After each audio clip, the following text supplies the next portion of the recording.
Hi, this is Wildchild Original, and this is Heavy Metal Hitman hanging with the band, and we have MATREKIS here today. Hello, Mike. How are you today? I'm good, and you? I'm doing great. So, what got you started in the band? Oh, well, it's the second grade, and the movie Kiss Meets the Phantom is that's what I'm sticking with. Okay. That was pretty epic. That shit that I want to see and I want to do. Yeah, they were very cool. As I told you before, I picked up their cassette and Kmart as a little one, and I just fell in love, because of the theatrics and everything. It just, that just really grabs me. The 80s music was just awesome. Well, and they brought a show with them. I mean, that's what I love. That they brought a show. Yeah, that's the biggest thing. I love a good show. I don't know if you see behind my shoulder, but I'm like sitting in my Kiss room. Right, yeah, I see that. That's awesome. I mean, if they had trinkets, I got it. Right. That I was the same way with Motley Crue. Yeah. So, That was the early years, though. I mean, I don't know. right. I don't buy much into the commercial stuff no more. Yeah. I don't too much either. I mean, I have my favorite bands, and if something I think is really outstandingly cool, I'll buy it. But, I'll buy merchandise, like T-shirts and stuff like that, because I like to wear a lot of T-shirts. But, Yeah. And the music, of course. Yeah, all my T-shirt purchases anymore, it's all local guys. Right. I couldn't tell you the last, like, touring T-shirt I bought. Yeah. I can't remember the last one I bought either. I think it was either Motley Crue or Alice Cooper, but it's been a little bit. Yeah. Oh, mine was Five Finger, and that's because it came with the CD. Right. But yeah, I've got how many drawers full of all the local bands that I've seen. That's just that's how we make our money. Right. You're not making the money on the show itself. That's for damn sure. Yeah. By the time you, like I said before, you pay the managers, you pay the people to handle the equipment and set it up, you pay the gas to get there, you pay the hotels, and all the rest of the stuff. You really don't have much left to take and split between you. It's like barely making it to eat and stuff. Until you get extremely huge. Yeah, I mean, like I said, that's why my drawer's full of T-shirts. Yeah. I got local bands in my truck, so being in the scene kind of helps, to make you aware of that. I mean, we do our shows, we know how much you're making and probably not making for each show. So, and you know what's a local show? $5-10 tops usually. Yeah, pretty much. I mean, I've had them range a little more. It's $60 to $80 to go see whoever at a large venue. Well, if you can spend that, here's the $10 to get in the door. If it wasn't a free show to begin with, throw 10, 20 more for a CD and a T-shirt. Yeah, well, I mean, it's more personal at a smaller venue too, because even though you don't have the big, extremely big crowds and stuff like that, you can, you have more time to spend one-on-one with the fans. You can interact with them and Yeah, bigger I party. don't even go to large venue shows anymore for the whole personal aspect of things. And I've met so many people just by doing the smaller venues. Exactly. It's great because they come off stage, they head right to the back to their merchandise area, and they're there. They're like regular people just wanting to chill and hang out with the people that come to see them. Yeah, because the more you appreciate your fans, the more, your music is going to get out there anyway. I know that for sure. And, I mean, like you said, a lot of the bands that I met, they were out there selling merchandise or, doing autograph signings and stuff after the shows and, meeting and greeting with the people. And so, and I'd rather that, than have, being at a big concert and not really getting to, talk with the people or relate with them or ask them questions or anything. It's really cool to take and you go home and say, guess who I met, and Yep. be all excited about it. I mean, it's awesome. Yeah, for sure. I mean, I seen Testament Forearm at First Avenue in Minneapolis. Chuck Billy comes right across the street and eats at O'Donovan's. Oh, that was classic. But, you go to a large venue, Chuck's probably not going to get a bar food and stuff like that, so. Right. Yeah, Chuck's a pretty good guy. I met him, and he's the one that, turned me on to you guys as well. And, I'm so glad that he did because you guys are awesome. Thank you. You're welcome. And, I can't. I hope so. Like I said before, we have some other friends down there in the scene. Hopefully we can get things lined up to where we can come your way. Right. That would be awesome. Just keep me in touch and let me know, because I'll definitely be there if I can. Great. So where would you want to play the most if you could? Europe. Europe. I've heard that a lot. Yep. Let me just be quaint and simple. Europe. Oh, well, I mean, to think about it, there's not one state in the country that we couldn't go play if we wanted to. Exactly. Now, crossing the Atlantic, that's going to take a feat. Yeah. So if there's one place, then Europe. Yeah, it'd definitely be an adventure. I want that outdoor music festival. Right. The 100, 200,000 people in a stadium. Oh, that'd be just sweet. Yeah, I haven't been to a festival in a long time, but I think the last outdoor concert I was at was Joan Jett, and I got to meet her after the show and everything, and she was really cool too.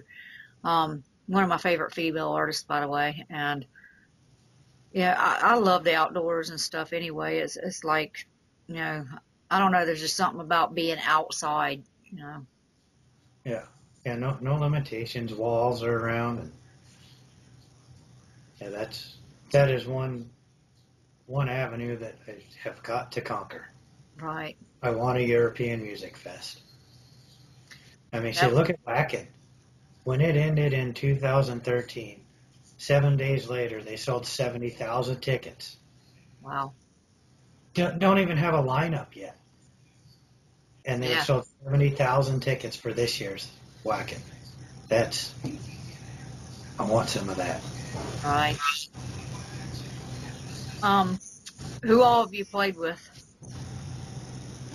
Oh, Digital Summer, Aska from Texas we've talked about, Faster Pussycat, Lizzie Borden, Broken Teeth, which that's Jason McMaster. We talked about your 80s hair metal. Right. That's McMaster and Dangerous Toys. That's his other project, Broken Teeth. We're set out in March. We're going to Rochester to play with Throw the Fight. And then in April, we have 2 dates with Emperors and Elephants coming. Texas Hippie Coalition. That's kind of across the board for us. Cool. Where, what venues did you get to play with, like people like Faster Pussycat and stuff? Faster Pussycat was both in St. Paul at Station 4, which it's gone, no longer around. Everything's been home except for Throw the Fight. That's going to be in Rochester, which is basically home. I mean, it's like 70 miles south of here. But every show's been home that we've played with the National so far. Do you play any other instruments or other than singing? You know, do you play instruments or anything like that? No, I just sing. Okay. I tried guitar and sing. This is years ago. And I got the word of, maybe you should just try singing. So I don't even pick up a guitar practice. Well, they won't let me, but I don't even try to play no more. So, and the rest of the band members and everything, are you all influenced in the same kind of music genre, or do you all like different types of music? I think we're all pretty much from the same genre. I mean, the bass player, Ty, he comes from Maiden, and then he also likes Maiden and Iron Maiden. And me and Steve, we grew up, we're, your Slayer, Testament, Kiss, anything old school. And our drummer, Dan, he's into the old metal, plus he likes a lot of the, what's Soilworks, like the Swedish metal. Okay. So we have a broad spectrum, I think, is one deal that really makes us click, trying to combine all that into what we're into. Ty, he just comes from one genre, and it's Maiden. Yeah. I can see that, I mean, I was like way into Motley Crue, still am. And for the longest time, I played their music more than anybody's, but I still love a lot of the other bands. I like a lot of the newer bands too. Like I mentioned before, Sean Down is one of my favorites. And Silvertide, I had the pleasure of meeting them as well. And they're a really good band. They were playing with Bret Michaels one night. And Sean Down's from my hometown, so I've met them quite a few times. They're really great guys. And there's a lot of other newer ones that I like, like Slipknot and stuff like that. But I tend to still stay with the roots of the 80s in metal, Sure, yeah. And you had asked if one band to play with, and I have to put Shinedown in there because I've never met them, and I really want to. Yeah, they're really cool. Every time I've met them, they've been down to earth. Brent's voice he can do it all. Yeah, I agree with that. That's being a vocalist. That's something I can appreciate. Right. And I've seen some things that they've done off the stage, as far as charity works, and that's just that's a group of guys that I would really like to meet. Yeah, the original lineup and everything. They used to play at the Freebird Lounge in Jacksonville, and Leonard Skinner owned it, and or Skinner, parts of Skinner, the ones that are still alive. And one of the guys in the band, was married to Melanie for a while, and he had road rash all over his body where he had an accident or whatever and slid across gravel road. And they played anyway, out in the sun at the raceway. I spoke of that before. And that's gone now too. But he was on stage for, I know, at least 2 or 3 hours, and they were doing like a charity, fund with Rock 105. And not once, he was all bandaged up, but not once did he quit playing or anything. I mean, he was just a trooper about it, and that just amazed me. And I think that's one of the reasons that they became one of my very favorites. Yeah, epic right there. Yes. I mean, I wish I could remember the footage I seen. They did something with this little guy. Was he a blind kid that could play their guitar lines? No, I'm not sure. I don't know. It was phenomenal. I mean, I'm pretty sure that's what it was. They brought this little guy up on stage that could play their guitar lines. Well, being blind, he did not, you don't really know what his environment is. Right. Well, they had him playing during a concert. That's awesome. I mean, I know that, if you're blind and stuff, you use your ears and, everything to see. It's great that, you can learn that way. I mean, it's totally amazing, how people with, what people call handicaps have, found ways to, Adapt just, and overcome. yeah, exactly. Yeah. And we do 2 or 3 shows a year with that stuff. We participate in Metal for Life, which there've been charity shows for St. Jude's Children's Hospital, Shriners Children's Hospital. We played a few bike events that's been for Guardians of the Children. I mean, it never hurts to give back. No, it doesn't.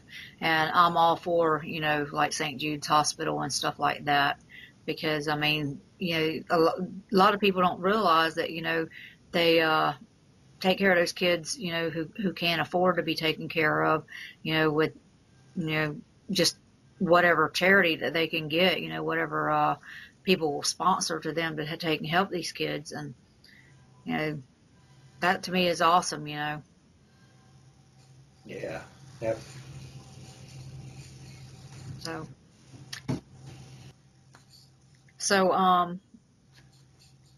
you just finished your album, End of Time, right? No, that's been it's been out for a good year now anyway. But it's finally starting to take off with the help, like we were talking earlier, with the .com radios and the whole social media networking. And so there needs to be more in the works, but like we were talking, we need to get what we have now out to the people that want it. Right. And like you said before, that the best way of getting out there is by word of mouth. That's right.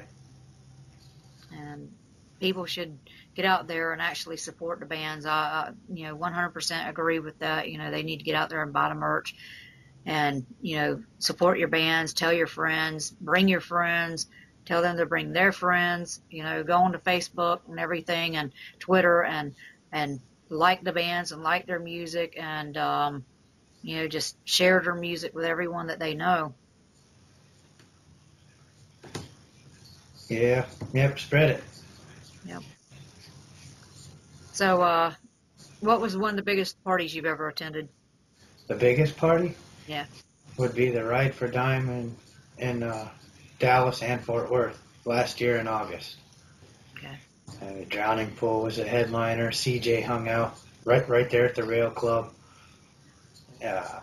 Jose Mangan was there hanging out. And Thrash and Allen, one of the DJs out of, I believe, Dallas. Just that's the most people I've seen in one venue. All right. What's the funniest thing you've ever seen at a concert? Probably one of ours. Completely oblivious to what's going on around me. My bass player, Ty, standing there with 3 strings. Wow. Hell, I had I was that far into the show. Yeah. I'm announcing the next song, getting ready to go, and Stretch looks over and he goes, Like, what do you mean, let's keep going. And Ty's standing there going, I have 3 strings. He had broke one of his bass strings, and hell, I didn't know. So, fortunately, it was another one of those multiple band type nights. And the band coming, I think they were on right before us, broke out their bass for Ty to use. Wow. Otherwise, there we was, just ready to float along. That's great. That's the awesome. funny memories is stuff that I do. I mean, I'm blonde, I'm a singer, so I screw up a lot. I think we all screw up a lot, but That's awesome that other bands are willing to take and help out another band and stuff, Yeah. and make sure that they don't you know have, like with you guys, where you had to walk off or whatever. And it's I don't know, you don't see a lot of people helping a lot of people anymore, and stuff, with a lot of stuff there. Everybody's too self-centered and selfish these days in a lot of ways. And anytime that I hear about somebody helping somebody else, I just, that's great, because that's what I love to do. That's why Heavy Metal Hitman does what we do. Yeah. Well, we appreciate what you do. Well, thank I you. mean, we're all here for the same reason. Exactly. We're not here to be better than you, worse than you. We're here to be with you. Exactly. And, I mean, without, the bands and everything and the music, what would you really do? I mean, you can't even have a movie these days without music. And, I mean, everything requires music, in life. And music is like the soul. Yep, there's a soundtrack to everything you do. Yep. There's not one song that doesn't fit what you're doing. Somewhere out there, there's a song that goes, yep.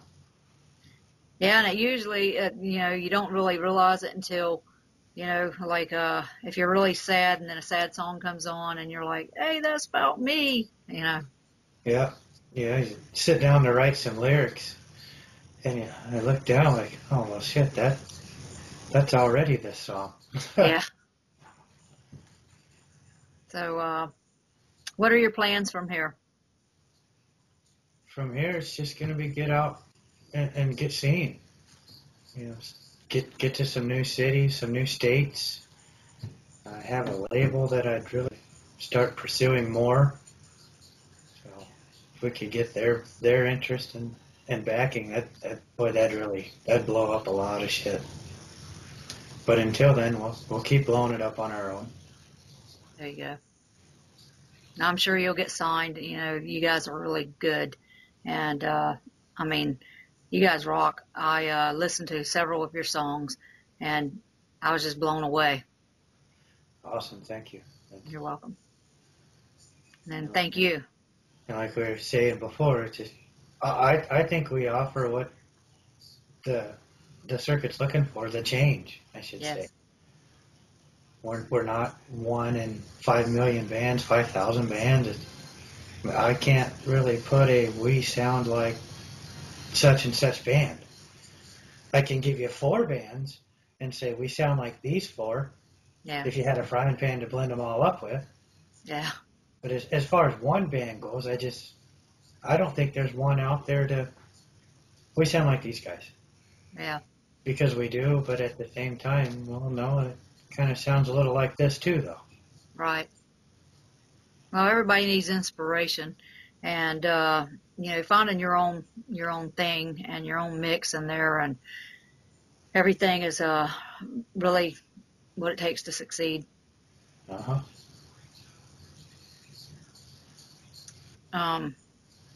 Who would you say was the favorite person that you've played with so far? Your favorite band? Aska by far. Okay. They've definitely been the most real people I've ever. I talk to George all the time. Dave, the bass player. They're very real. And George has actually helped me out quite a bit. Like industry question or something. I know I can call George, text George, Facebook George, and he's not going to bullshit me. He's going to, I wouldn't do that. So as far as no bands go, Ask has been much pleasure. Awesome. What's the biggest name that has commented on your band?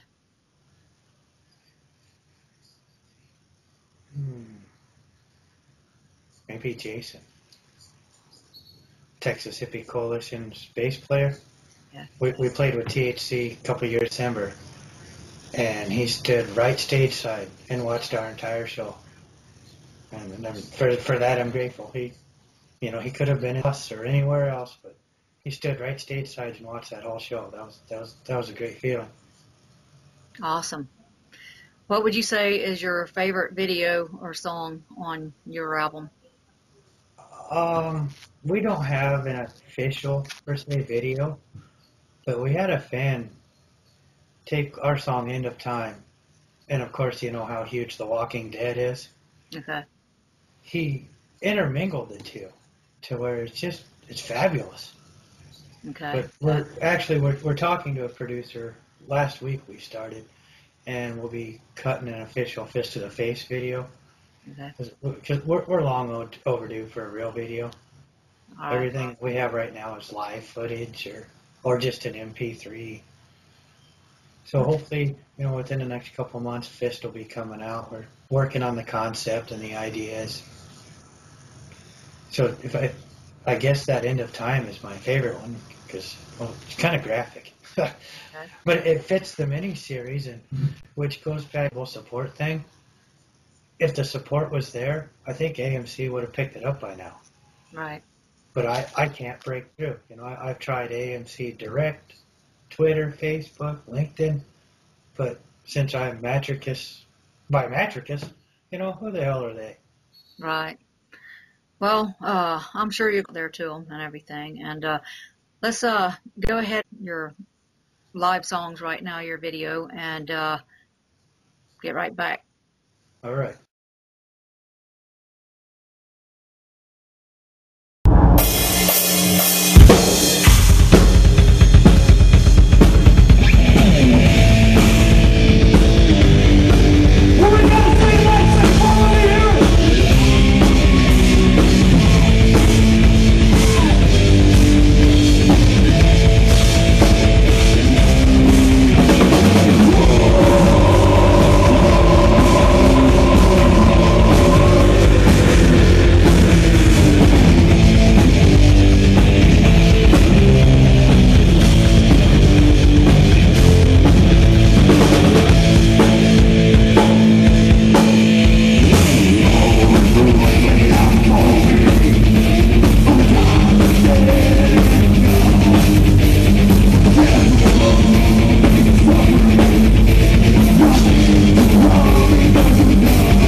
Okay, we're back with Mike from MATREKIS, and that was awesome, and I really guys live.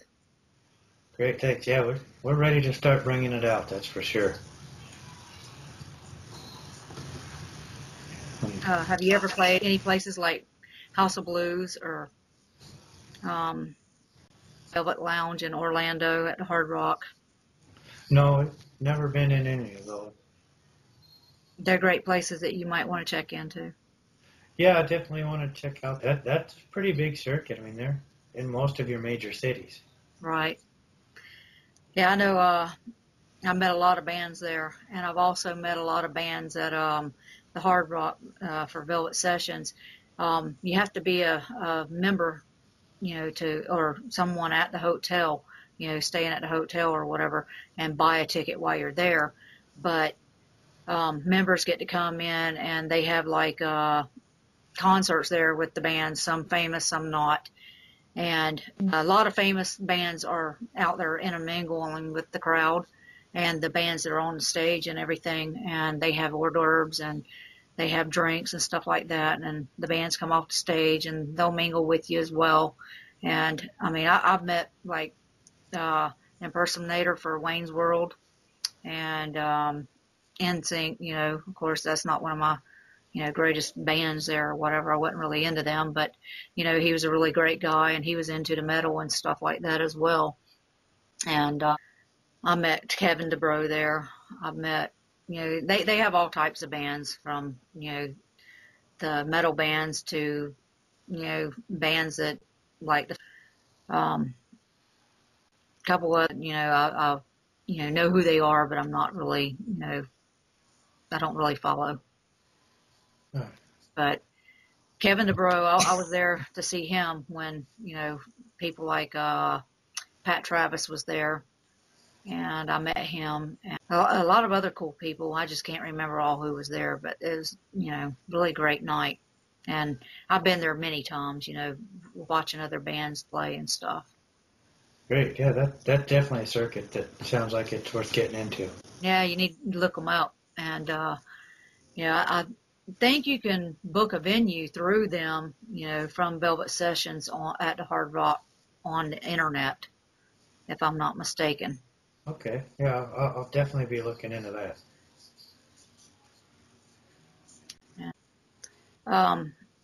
Your other band member, do they just stick to one instrument or do they, have multi-talents or? No, I think everyone's pretty much one instrument. I mean, Ty plays some guitar also. He does a lot of our writing. Also, just Stretch plays guitar, Dan plays drums, and I play that microphone. Right. They don't even let me touch their gear, and I don't know why. How many times would you say that you practice a week? Well, every Tuesday night. Tuesday nights. It's night. And how many shows do you play a week or a month? We stayed pretty slow, really. I mean, I think there's a lot of overexposure going on. Right. I mean, how many times can they come to your town every weekend? That's true. So, if we do one a month, that's probably, especially local. But I mean, see, we're getting out more now. 4, just ready to go, starting off in March. But then we're already booked into July. I've got to get busy for the rest of summer. And the booking, that's what I do. Okay. So hopefully we can get Jacksonville in on them charts somewhere. Yeah, I hope so. I'm forward to it. And who does the artwork, or do you do the artwork for your band? That's outside driven. We don't do the artwork ourselves. Okay. Well, I can't wait to hear you guys come around and play, and I can't wait for the new album to come out. I know you said that it'll be a while before you'll be working on one, but hopefully soon. It's been great meeting you and talking with you. I really appreciate the opportunity to interview you. Yeah, appreciate you taking the time out. That really helps get things going. Yeah, no problem. And thank you for your support over at Heavy Metal Hitman. Oh, absolutely. And I'm looking forward to interviewing you. You know, you get another album out, or you guys have something new in the works, and want a little bit more exposure. Just give me a shout and keep in touch. Yeah, we will do for sure. Thank you. No problem. And have a great day. All right, you too. Thanks. All right. Thank you. Bye.